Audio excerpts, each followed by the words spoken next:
sebelum kita masuk dalam acara khotbah.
Terima kasih, Loy.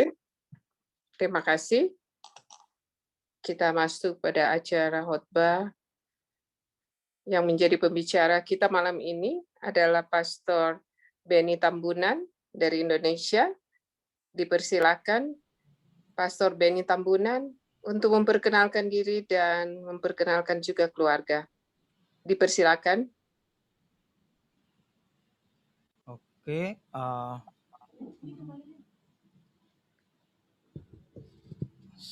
selamat malam bagi kita semua. Selamat malam, Pendeta. Senang bisa bersama-sama pada malam ini. Terima kasih atas undangan yang diberikan untuk boleh bersama-sama mempelajari akan firman Tuhan dan memohonkan beberapa permohonan kita pada saat ini. Kita boleh bersyukur karena waktu yang indah yang diberikan. Terima kasih Lloyd sudah mengundang pada malam ini. Ya. Pada waktu tadi buka Zoom, kemudian lihat Om Wengkang, Novi langsung bilang, oh tuh Om Wengkang katanya gitu. Ya. Kemudian saya lihat juga ada Bapak Haris Manjunta bersama-sama dengan kita. Ya. Merasa senang pada malam ini boleh bergabung bersama-sama.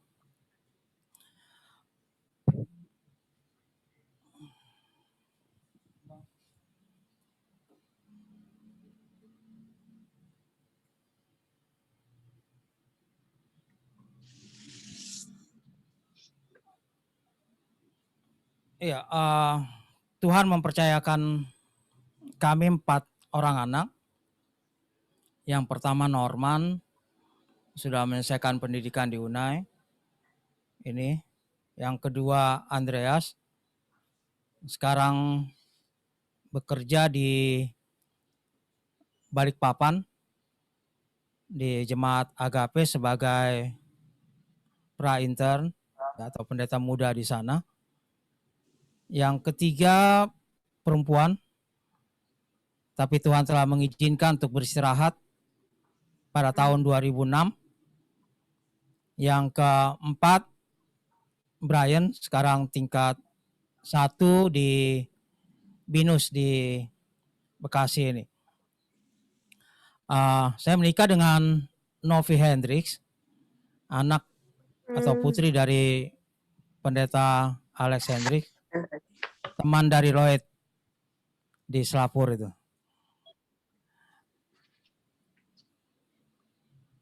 Saya mengambil nas pada malam ini dalam 1 Tesalonika pasal 5 ayat yang ke-17. Tetaplah berdoa. Mengapa kita sebagai umat Tuhan diminta untuk tetap berdoa? Kalau diminta list, maka saya pikir kita akan buat list banyak. Mengapa kita dimintakan untuk berdoa? Berdoa adalah hal yang sangat penting bagi kehidupan kita. Hamba Allah mengatakan bahwa doa itu nafas hidup dan kekuatan bagi kita. Kalau itu merupakan nafas hidup, kalau itu merupakan kekuatan bagi kita, kenapa kita sering melupakannya? Kenapa kita seringkali tidak yakin dengan doa kita? Satu kali seorang teman bercerita, pada waktu kami masih para pendeta muda, ada teman di satu daerah, kemudian pada waktu kami ketemu dia cerita, baru pertama kali pendeta ditempatkan di satu tempat, kemudian ada kesurupan, tetangga kesurupan, kemudian saya dimintakan datang, padahal bukan Advent ya, kemudian mintakan untuk berdoa, saya berdoa, kemudian orang itu sembuh. Ya. Karena orang itu sembuh, tetangga sembuh, maka saya dikenal di kota itu pendeta yang bisa mengusir setan. Kemudian ada lagi kesurupan di sekolah. Banyak yang kesurupan. Kemudian saya disuruh datang. Saya berdoa. Pokoknya saya doa aja kenceng-kenceng. Ya. Dan banyak yang sembuh. Kita bilang bagus dong kalau gitu. Iya. Cuman gue nggak tahu deh tuduhannya gimana. Pokoknya gue berdoa aja lah sembuh-sembuh gitu. Yang penting keras-keras, adu keras-keras dengan yang kesurupan itu. Ya. Seringkali kita merasa bahwa kita berdoa, tapi apakah memang Tuhan menjawab doa-doa kita itu? Apakah memang itu jawaban dari doa-doa kita itu? Apakah tidak ada jawaban-jawaban lain yang seharusnya Tuhan akan berikan kepada kita? Kalau kita mempelajari Alkitab kita, maka kita bisa lihat beberapa doa yang Tuhan jawab. Ada Elisa dengan anak perempuan Sunem. Ada Hizkia yang Tuhan sembuhkan penyakitnya. Ada Daniel yang Tuhan berikan arti daripada mimpi. Ada Yunus, walaupun sudah di perut ikan sekalipun dan di dasar laut sekalipun, Tuhan masih dengar doanya. Ada para rasul ya, yang Tuhan jawab doa-doa mereka. Ada Petrus yang membangkitkan Elisa. Ada Paulus dan Silas pada waktu mereka dipenjarakan. Ada Abraham waktu dia berdoa untuk menyembuhkan. Ada Ishak yang berdoa untuk kandungan daripada Rahel. Ada Musa pada waktu 10 bala. Pada waktu membelah Laut Merah. Pada waktu memadamkan api. Pada waktu menyingkirkan ular-ular berbisa. Doa-doa itu dijawab oleh Tuhan. Ada Hana yang menganiakan anak. Kemudian ada Elia yang menahan hujan untuk bangsa pada waktu itu. Semua doa-doa dijawab. Tapi seringkali kita bertanya, kayaknya doa saya nggak dijawab ya. Kenapa Tuhan tidak jawab doa saya? Kenapa Tuhan sepertinya kok saya inginkan begini, Tuhan jawabnya atau Tuhan belum jawab-jawab dalam kehidupan saya? Firman Tuhan mengatakan, tetaplah berdoa dan berdoa dengan tidak berkeputusan. Tidak putus-putus. Berdoa dengan tidak putus-putus, berdoa senantiasa. Ya. Without ceasing, katakan bahwa berdoa itu merupakan satu hal yang harus kita lakukan. A man of prayer, pada pagi ini atau pada malam ini, saya ingin mengingatkan kita kembali bahwa ada yang dilakukan oleh Yesus sebagai seorang yang selalu berdoa. Markus 1 ayat 35 katakan, pagi-pagi benar, waktu hari masih gelap, ia bangun dan pergi keluar. Ia pergi ke tempat yang sunyi dan berdoa di sana. Jadi ada waktu yang selalu diambil oleh Yesus untuk waktu yang benar-benar dia punya hubungan dengan Tuhan untuk berdoa. Ada waktu yang dia sisihkan dari sekian banyak kesibukannya untuk dia boleh berdoa kepada Allah Bapa. Di tengah-tengah pekerjaannya yang melelahkan, dari pagi sampai siang sampai malam, bahkan sampai tengah malam, dia harus juga menyisihkan waktunya untuk berdoa. Lukas 4 ayat 42 katakan, ketika hari siang, Yesus berangkat dan pergi ke suatu tempat yang sunyi. Tetapi orang banyak mencari dia lalu menemukannya dan berusaha menahan dia supaya dia jangan meninggalkan mereka. Tetap diambil waktu.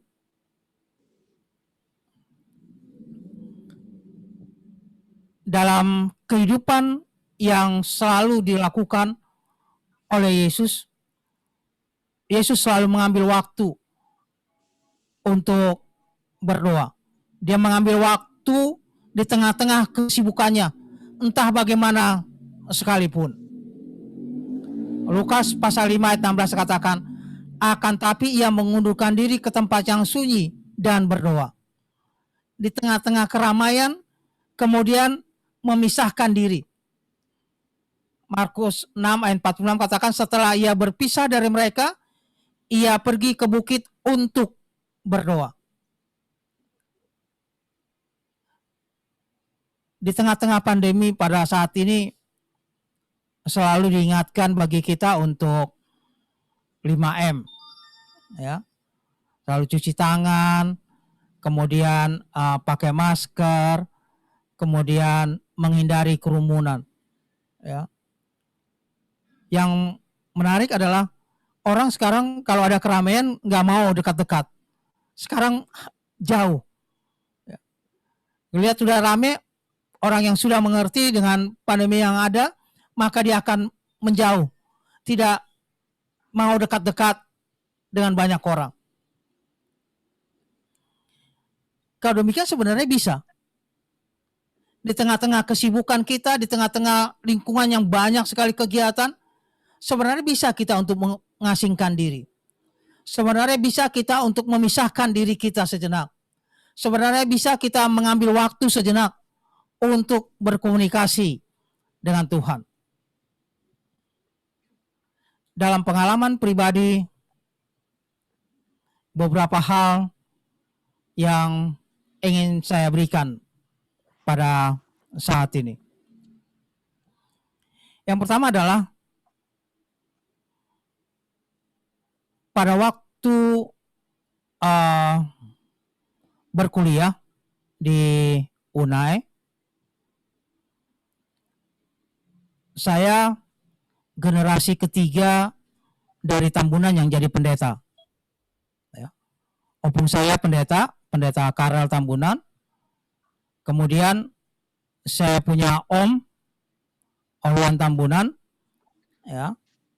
Kemudian saya generasi ketiga, generasi keempat anak saya Andreas yang tadi saya sudah ceritakan di Balikpapan. Generasi ketiga kemudian berkuliah di UNAI dalam situasi ekonomi keluarga yang kurang baik pada saat itu. Biasa kalau weekend kan pulang, ya. Weekend saya bawa nih semua pakaian, semua selimut apa semuanya saya bawa pulang. Kemudian begitu pulang, orang tua saya katakan, lah kenapa dibawa semua, Ben? Iya habis, mau ngapain lagi? Ya. Karena hitung-hitungan saya uang kuliah ya cuma sampai sekian. Ya. Kemudian abang saya yang nomor 2 katakan, lo kayak nggak punya iman aja, udah berdoa aja. Ya. Saudara tahu, pada waktu besoknya akan kembali ke UNAI, maksudnya setelah pulang seminggu kembali lagi ke UNAI, tengah malam ada orang datang ke rumah, dia ketok pintu, kemudian orang ini katakan, apa ini rumah Bapak Tambunan? Ya. Ibu saya katakan, iya benar. Kemudian ngobrol-ngobrol duduk, kemudian dia katakan demikian. Waktu Bapak Tambunan masih hidup, saya ada utang.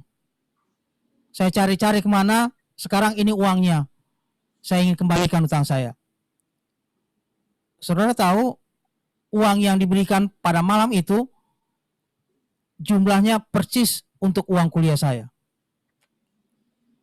Setelah orang itu pulang, saya punya mama dengan saya punya abang nomor 2 katakan, lihat nih jalan Tuhan. Ini besok berangkat.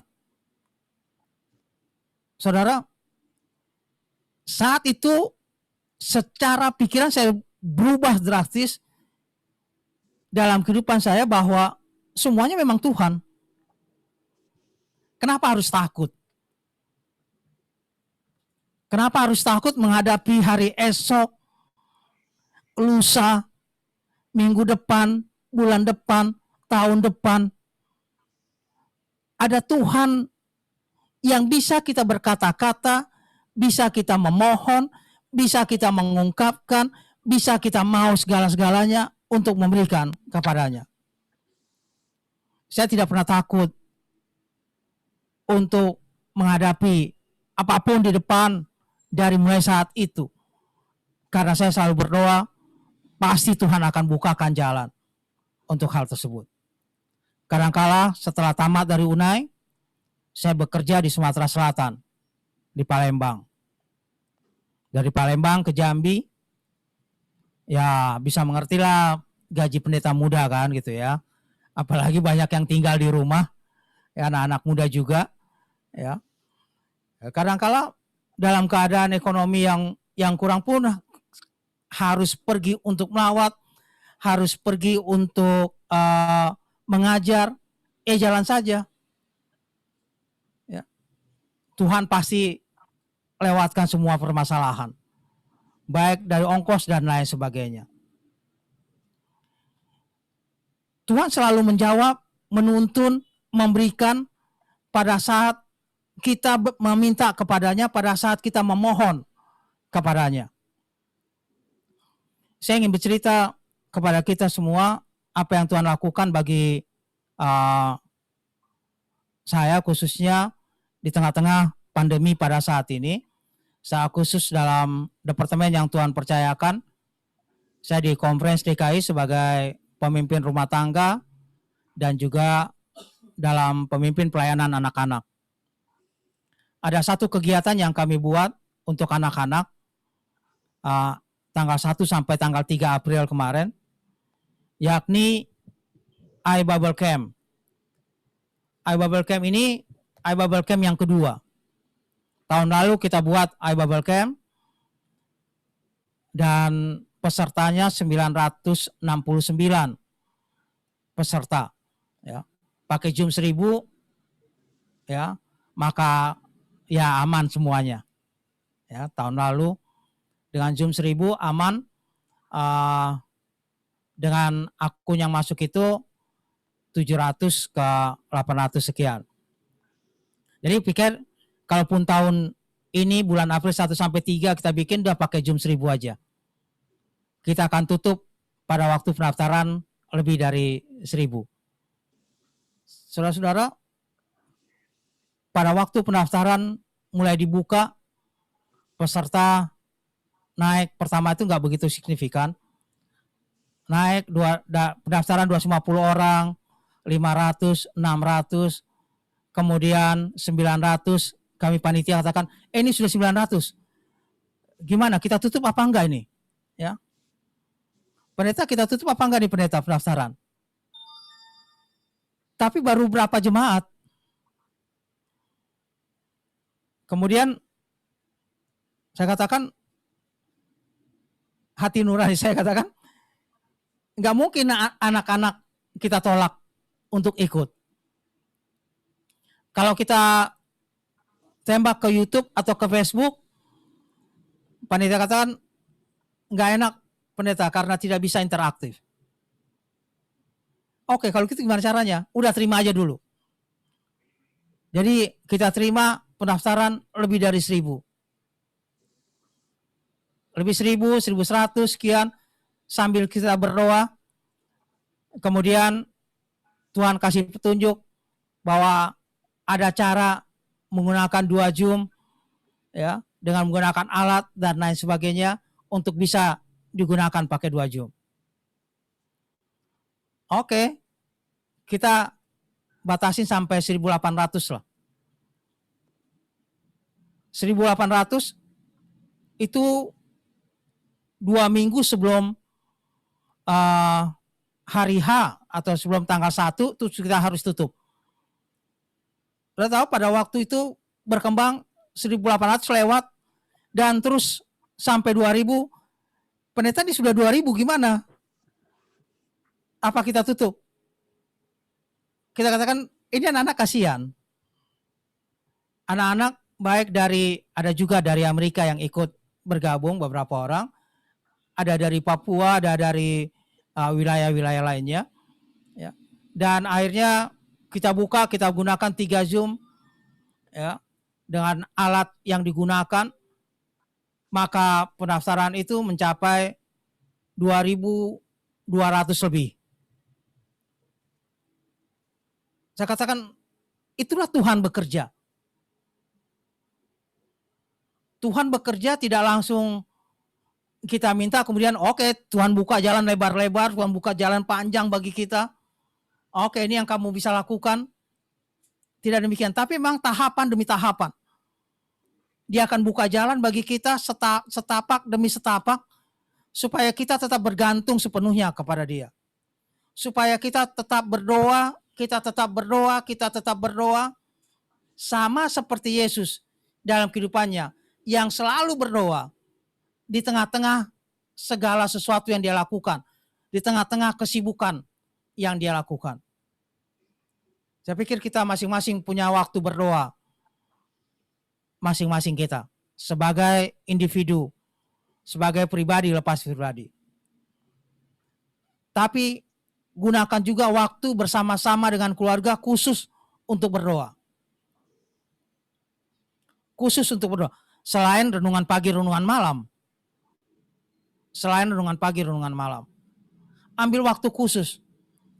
Kalaupun tidak bisa di satu tempat sekali-sekali, ya, maka pada jam itu berdoalah bersama-sama. Kami keluarga punya waktu untuk berdoa bersama jam 3.30 waktu Indonesia, jam 3:30 itu adalah waktu berdoa bagi kami keluarga. Jadi kalau sudah jam situ kemudian bunyi alarm, maka kami keluarga berkumpul untuk berdoa. Kalaupun ada satu berada di mana, dia pun akan berdoa pada jam itu. Walaupun tidak bersama-sama di rumah. Itu jam berdoa bagi keluarga. Kami di Departemen Rumah Tangga, di Konferensi DKI Jakarta dan sekitarnya, juga mempunyai jam khusus untuk berdoa. Setiap jam 2 siang. Jam 2 siang adalah jam doa khusus bagi Departemen Rumah Tangga untuk berdoa. Departemen Anak-anak jam 1. Jam 1 siang adalah doa khusus semua Departemen Anak-anak. Ada waktu bagi kita untuk berdoa agar kita mempunyai hal yang hubungan yang erat dengan Tuhan, apa yang Tuhan inginkan bagi kita. Hamba Allah mengatakan demikian. Doa yang tidak berkeputusan adalah persekutuan yang erat jiwa dengan Allah, sehingga kehidupan dari Allah mengalir ke dalam hidup kita, dan dari hidup kita kesucian dan kemurnian mengalir kembali kepada Allah.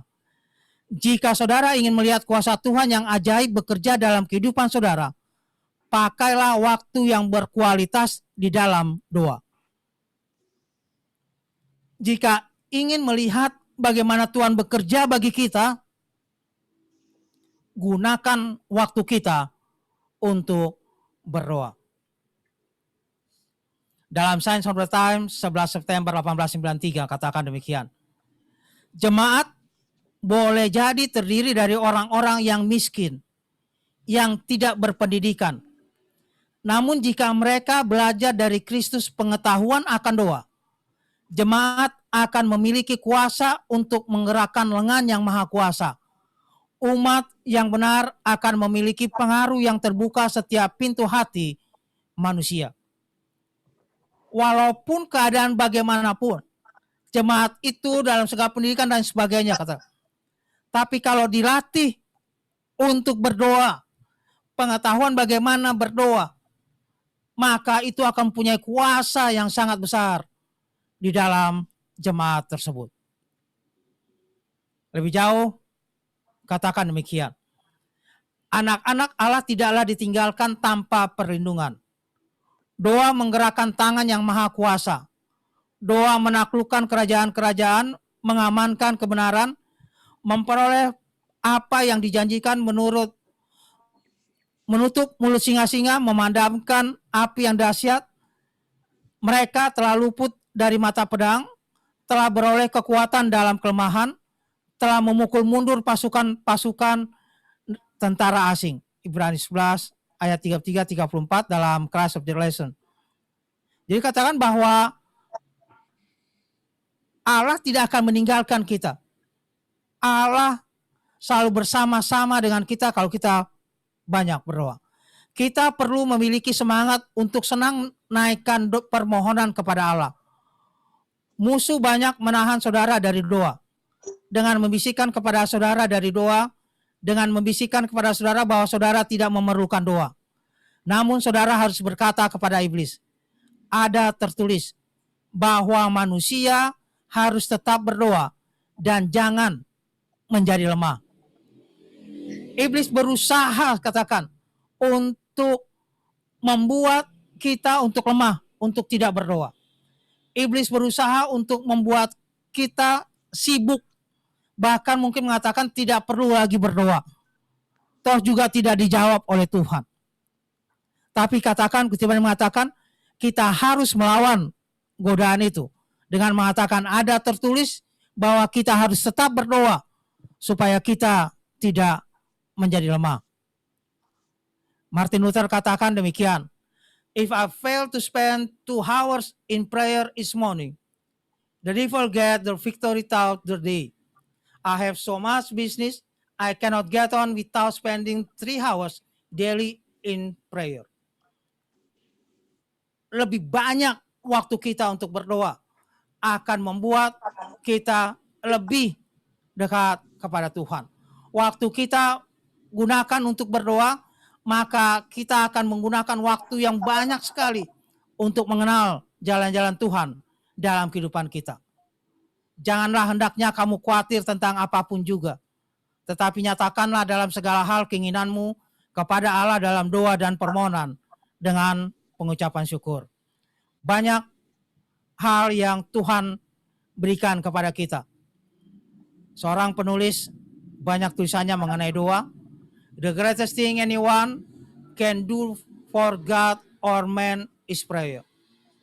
Gordon Samuel mengatakan akan hal itu. 4 hal yang perlu diingat, katakan, God hears prayer, God hears prayer, God answer prayer, and God deliver by prayer. Allah begitu dekat, Allah begitu senang mendengar doa kita, mendengar bisikan dan kata-kata kita kepadanya. Doa sangat sedikit mengubah dunia, namun mengubah diri kita sendiri. Banyak hal lain yang tentunya kalau kita saksikan, masing-masing kita bisa memberikan pengalaman kita bagaimana Tuhan menjawab doa kita. Tetapi pada saat ini, pada malam ini, saya ingin mengajak kita untuk sebagaimana Tuhan selalu berdoa, maka marilah kita berdoa kepada Tuhan, memohon kepada Tuhan.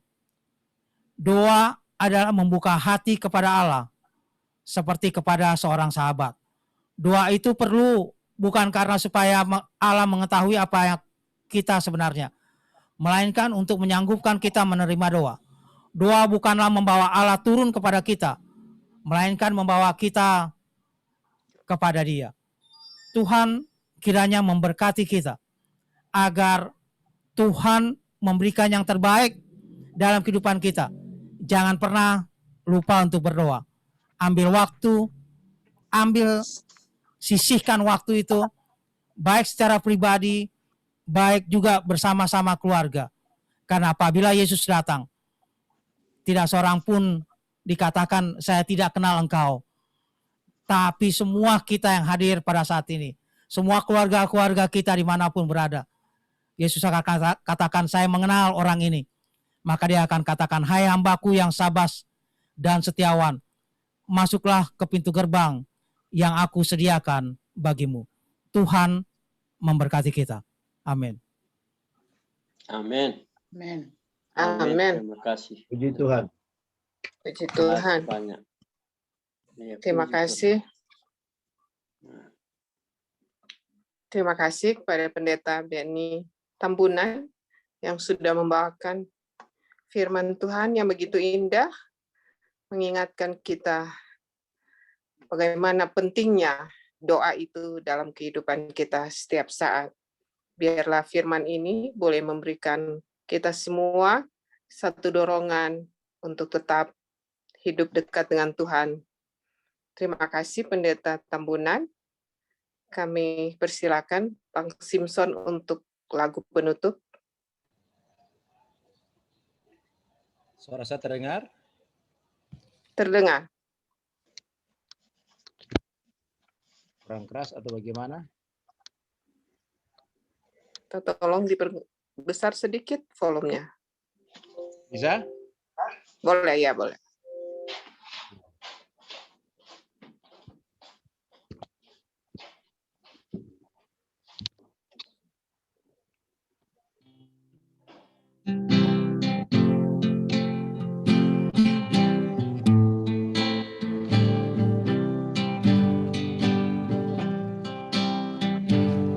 Pada jamku berdoa, rendahkanlah hati di kaki juru selamat kita berbakti. Jika kita percaya, kita dilindungnya. Oh betapa sedapnya duduk di hadiratnya. Jamku berdoa, siap yang terindah. Oh betapa sedapnya duduk di hadiratnya. Pada jamku berdoa, bila Yesus dekat, Dia dengarkan doa dan berikan berkat. Dia mintakan kita bawa segala susah. Oh betapa sedapnya duduk di hadiratnya. Jamku berdoa, jam yang terindah. Oh betapa sedapnya duduk di hadiratnya. Pada jamku berdoa, haraplah padanya berkat yang dijanjinya tentu diberinya. Oleh tetap percaya, hilang segala susah. Oh betapa sedapnya duduk di hadiratnya. Jamku berdoa, jam yang terindah. Oh betapa sedapnya duduk di hadiratnya. Jamku berdoa, jam yang terindah. Oh betapa sedapnya duduk di hadiratnya.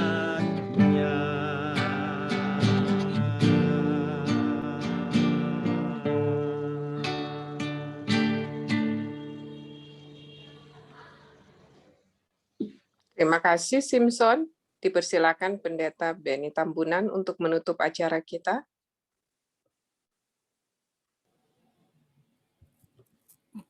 Kita berdoa. Bapa di surga, Tuhan yang bertahta dalam surga, segala puji, hormat, dan kemuliaan kami sampaikan kepadamu, bahwasanya untuk selama-lamanya kasih setiamu bagi kami. Kami bersyukur karena Tuhan telah menyertai kami dalam semua aktivitas serta kegiatan kami. Kami bersyukur Tuhan telah menyertai sepanjang acara kami pada malam ini. Kami bersyukur atas kesaksian-kesaksian yang telah diberikan. Kami bersyukur karena Tuhan telah memberikan waktu bagi kami untuk memohonkan permohonan-permohonan kami, doa-doa yang sudah dilayangkan. Kiranya Tuhan boleh menjawabnya, agar semua kami boleh bersuka bergembira karenanya. Mereka yang sakit, Tuhan berikan kesembuhan. Yang dalam berduka, Tuhan berikan penghiburan. yang berulang tahun. Tuhan selalu berkati untuk selalu mendapatkan berkat-berkat dan kesehatan untuk memasuki tahun-tahun berikutnya. Bapa dalam surga, umat-umat Tuhan di Colorado, kiranya Tuhan boleh berkati semua kepala jemaat, majelis, dan semua umat-umat Tuhan. Dari anak-anak sampai kepada orang tua sekalipun. Tuhan jagai, Tuhan lindungi, Tuhan selalu bentengi, agar boleh tetap sehat, dan dalam pekerjaan, dalam segala usaha tangan, Tuhan juga boleh berkati, agar tidak seorang pun umat-umat Tuhan kekurangan, tapi selalu boleh menjadi berkat bagi sesama. Tuhan memberkati masing-masing kami, dalam istirahat malam ini, juga dalam segala sesuatu yang kami lakukan. Ampuni segala dosa dan kesalahan kami. Kami berdoa dalam nama Anak Yesus Kristus, Tuhan dan Juru Selamat kami. Amin. Amin.